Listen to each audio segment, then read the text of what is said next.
I want to talk to you today about what I think is such an important term in trauma recovery, and it's called locus of control. And to me, it's just a concept that is so vital to understand. So locus of control refers to an individual's belief about what causes the outcomes in their life. So specifically, it's whether they believe they have control or influence over the outcomes of their own life. So that's called internal locus of control, or whether it's external forces are in control of everything happens. So they have no control. And so that's called external locus of control. So do they believe that their success or failure is because of their choices or because of external circumstances? Are they the victims of fate, the victims of other choices, or do they have agency where they can influence that? So it's a psychological concept that describes the degree to which people attribute outcomes to their own actions and ability, internal locus of control, versus external forces like luck or fate, external locus of control. So this concept came from Julian Rotter in 1954, and he introduced the concept as part of his social learning theory. So I think it's important to realize it's not black and white. It's not all internal locus of control or all external. There's a gray area there where I have influence, others have influence, and you got to get that figured out. And we're going to get into that. But there's a blend, but there's my part and external forces part. That's what we're looking at.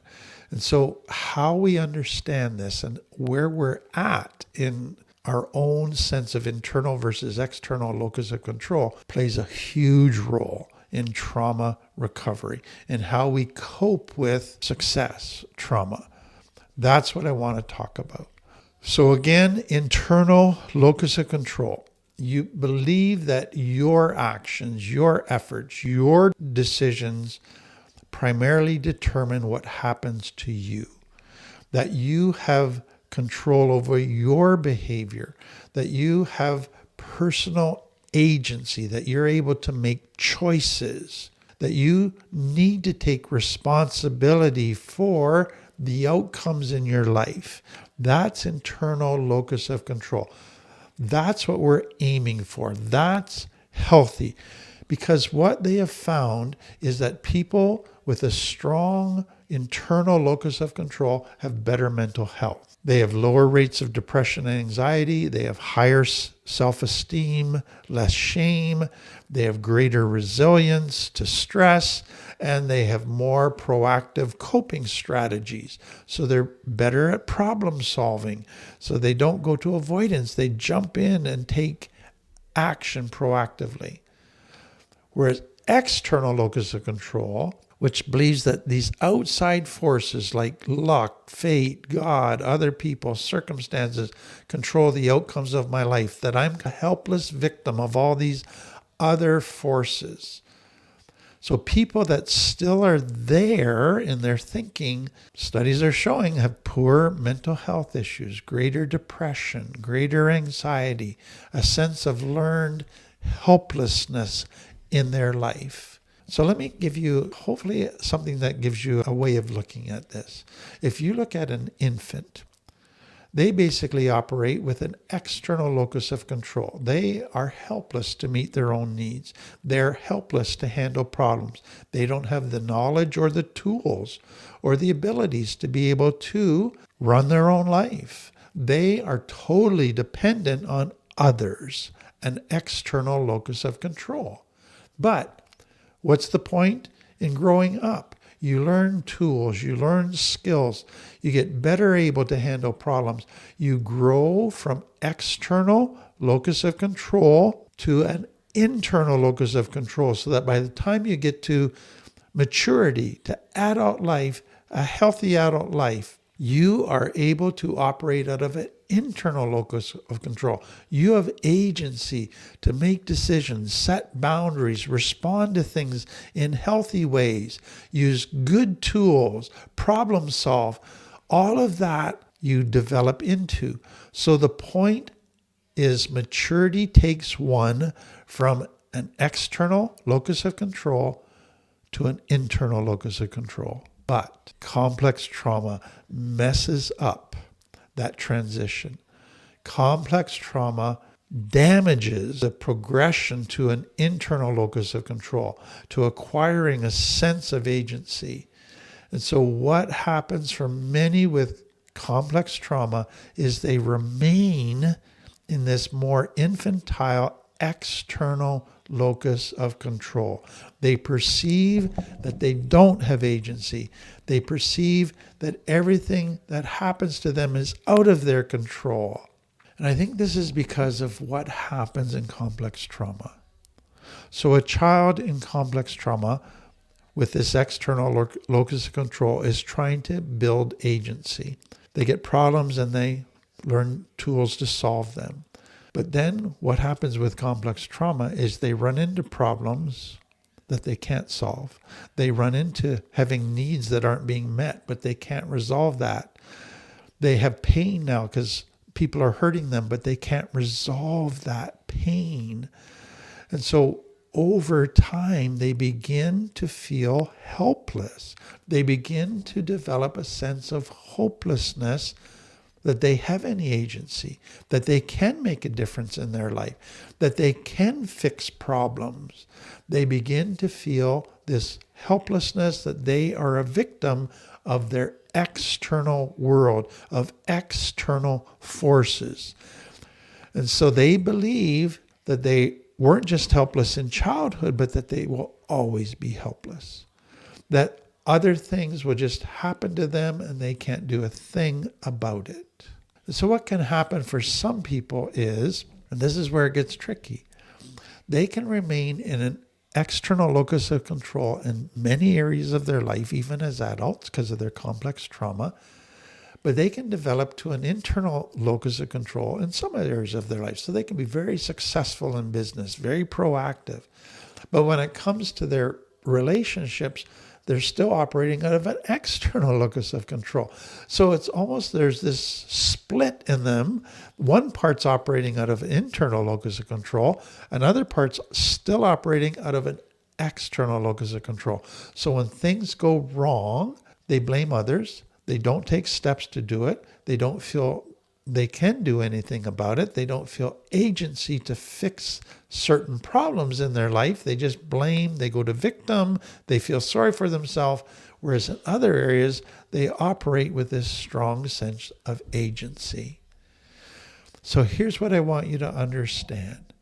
People from complex trauma, figure out the areas where you're still operating out of an external locus of control, where you feel helpless, hopeless, that you don't have agency, where you go to victim mode, where you have this learned helplessness, where you blame others, where you always look for others to fix you, and realize I have to move to an internal locus of control.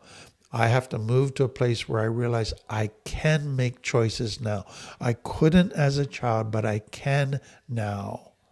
Then recognize agency in your thinking, where you can make changes, where you do have power in setting boundaries in your behaviors. So, sadly, what I see for many people in recovery is they don't see this. They still are operating out of the external locus of control. And so they come into recovery and they expect a therapist to fix them. They expect God to magically fix them. They expect a program to fix them.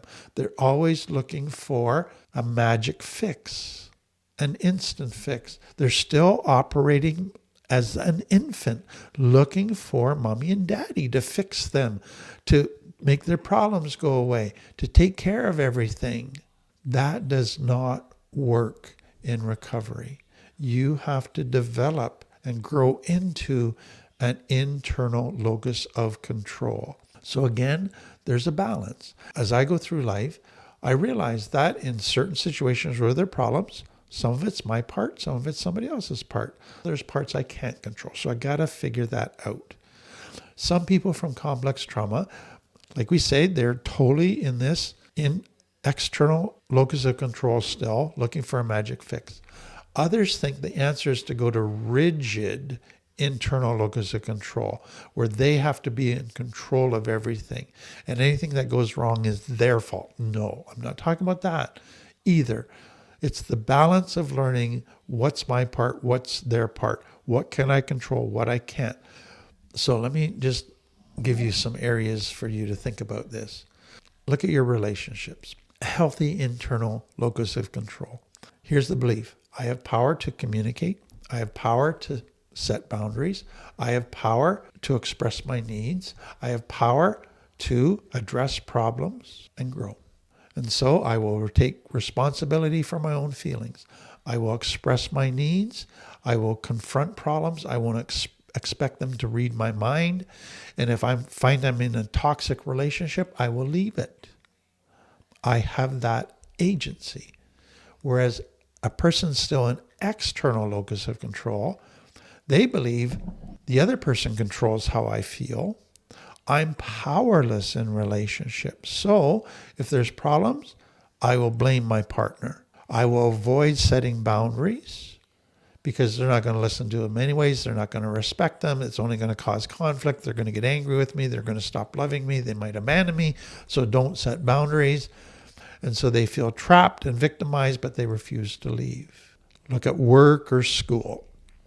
Healthy internal locus of control. The belief, my effort influences my outcomes. So I will seek feedback and I will take initiative. I will set goals. I will always be looking for ways to improve. I will work hard. I will confront problems. I will be engaged in active problem solving. That's part of a healthy. But a person with still an external locus of control, what do they believe? It's all about luck, favoritism, bad bosses. And so I don't have to work hard, be accountable, because if I succeed, it's because I have a boss that likes me, or I got lucky, or I'm a favorite. So I will fawn, I will people please, but I'm not going to do what I need to do because I don't think there's any point in that. And if I fail, if it doesn't work out, well, I will get resentful of other people's successes. I'll blame the system. I'll find somebody to blame. So how about trauma recovery? Healthy internal locus of control. The belief is I didn't cause the trauma, but I sure can bring about the healing from the trauma. That's my responsibility. So I'm going to learn skills, grow in self-awareness, seek support, and begin healing myself with the help of others, with connecting to others. I am going to challenge the lies in my thinking. What's the external locus of control person do? They go, I look for a magic fix. I'm going to find a program where they're going to just magically fix me. Or I'm just going to try to do this on my own academically by getting a whole bunch of information. But deep inside, they just feel they can't change themselves. If somebody else doesn't fix them, they're screwed. And so they stay in this victim place. So what are some tools to move to an internal locus of control? I hope you see this is a key part of success and recovery. But do it in an empathetic way. Be compassionate to yourself. Don't get all mad at yourself that, I'm operating on an external locus of control, bad me. No, that child, they were stuck in not being able to resolve problems. They were just trying to survive. Don't beat yourself up for that. But realize you can reclaim your voice, your power, your agency, your choices. So go to next, name what you control and what you don't control. So in your control are your choices. What you don't control is other people's choices. In your control is how you respond in situations. What's out of your control is how other people feel about how you respond. In your control is the amount of effort you put in, your values, your motives. What's not in your control is your past. What's in your control is what you do next. What's not in your control is how people respond to what you do next. Then shift your language. Shift how you look at situations. So an external locus of control in, let's say, a relationship problem says, oh, I have no choices here. Whereas an internal locus of control person says, I don't like my options, but I do have some choices. And then an external locus of control in a relationship problem says, they make me so angry, as if it's their fault.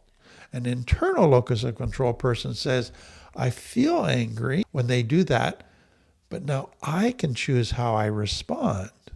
An external locus of control person will say, well, I just did that behavior. Oh, it's just the way I am.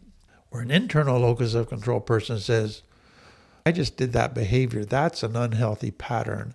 I need to look into that and work on that and begin to change that. An external locus of control, because of all their shame issues, says, I'm such a failure. I can't do anything right. An internal locus of control says, part of me feels like a failure, but I know I'm not a failure. And they go from there. So begin to shift your language. And then I think it's important what they call the 5% rule. And there are going to be times when you feel overwhelmed and almost completely powerless. In those times, stop yourself and say, there's got to be at least 5% that's still mine to own in this situation. 5% that's small, but I could do something small here. So let me give you an example. Let's say you work in this very toxic work environment with a narcissistic boss who's very cruel. It's just a very unhealthy work environment. And you just feel overwhelmed by it, but you don't have any options as far as quitting, finding another job. So what you can think is you got to fix the whole system. That would be 100% solution. You got to revamp everything, get rid of the boss, and you go, no, that's unrealistic. That's overwhelming. Can't do that. What's 5% I can do?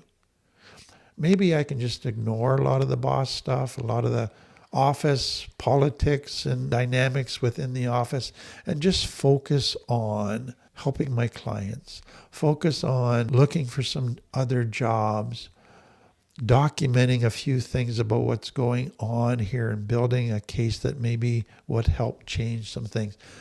So you're not focusing on the 100%, you're just focusing on the little bit that maybe you can do. And then finally, building agency usually builds slowly. You don't just go from no agency to really strong agency. You don't go from total external locus of control to total internal locus of control in one step. You got to build what they call micro agency on a daily basis, where you just strengthen your own backbone, strengthen your own sense of, hey, I got choices. I can stand up for myself. I can do this.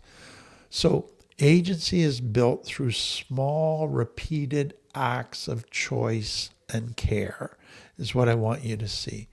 So do that on a daily basis. So make your bed every day. That's a choice. That's self-leadership. That's building agency. Cook yourself a healthy meal every day and consistently do a self-care routine, whether it's yoga, meditation, exercise, singing, whatever. Make that part every day. That builds agency. And then start setting some boundaries. Begin with little ones. That builds agency. That means that you consciously are saying yes or no to things and situations. And so when people ask you to do something, if you know it's just not possible, say, sorry, I can't do that. That's fine. That builds agency. You stood up for yourself. So all of these small moves retrain your nervous system to believe I matter. I can choose. I can impact my own life. So I hope that you grow into greater internal locus of control. Hi again. If you found any of this video to be helpful, it would mean so much if you would like, subscribe, make a comment, and if you know somebody else that would benefit from this video, that you would share it with them. That just tells the YouTube algorithms that people are finding this to be helpful material, and then they'll suggest it to others, and it will help even more people. So thank you again for being part of what we're doing. Just wish you the best on your healing journey.